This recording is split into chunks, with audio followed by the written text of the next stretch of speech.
कभी धूल भरे मैदान पर टेनिस बॉल से खेलता एक साधारण लड़का आज भारतीय क्रिकेट का नया हीरो बन चुका है। तिलक वर्मा, जिन्होंने पाकिस्तान के खिलाफ दुबई में 69 रन बनाकर भारत को एशिया कप जिताया। उनकी कामयाबी सिर्फ उनकी प्रतिभा का नहीं बल्कि उनके कोच मोहम्मद सलाम ब्याश के 14 साल पुराने विश्वास और संघर्ष का नतीजा है। आदाब, मैं हूँ आपके साथ अमीना माजिद और आप देख रहे हैं आवाज़ वॉइस। हैदराबाद में सलाम ब्याश के समर कैंप में तिलक शामिल हुए। जब सलाम ने उन्हें देखा तो धूल भरे मैदान पर टेनिस बॉल से खेल रहे थे। उन्होंने उनके पिता नंबोरी, जो पेशे से इलेक्ट्रीशियन है, से कहा कि उनका बेटा बेहद प्रतिभाशाली है और उसे क्रिकेट एकेडमी में शामिल होना चाहिए। नागराजू ने उनसे कहा कि उन्हें पता है कि उनका बेटा असाधारण है, लेकिन उनकी आर्थिक स्थिति को देखते हुए वो उसके लिए एक किट भी नहीं खरीद सकते। क्रिकेट कोचिंग एकेडमी में शामिल होना तो दूर की बात है।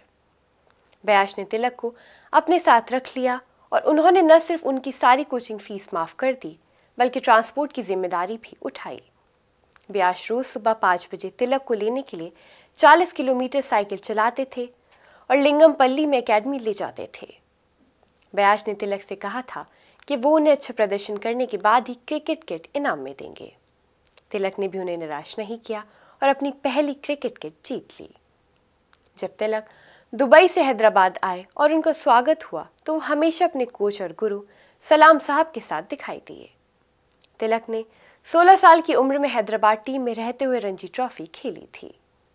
वहीं तिलक ने मैच से पहले उन्हें फ़ोन किया था और उन्होंने बस इतना कहा था कि अंत तक क्रीज पर डटे रहो। उन्हें खुशी है कि तिलक ने ऐसा किया और आज वो एक हीरो बनकर उभरे हैं।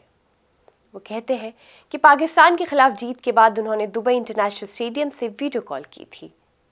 पहले लोग उन्हें बैश का बोलागा कहते थे।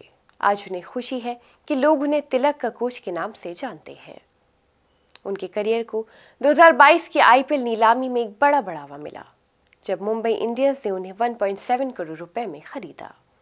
तिलक का इंटरनेशनल डेब्यू 2023 में न्यूजीलैंड के खिलाफ हुआ, जब उन्होंने अपने पहले मैच में भारत के लिए अच्छा स्कोर बनाया और बाद में अपना हाफ सेंचुरी भी बनाया, जिससे वो T20 में कामयाबी हासिल करने वाले दूसरे भारतीय बन गए।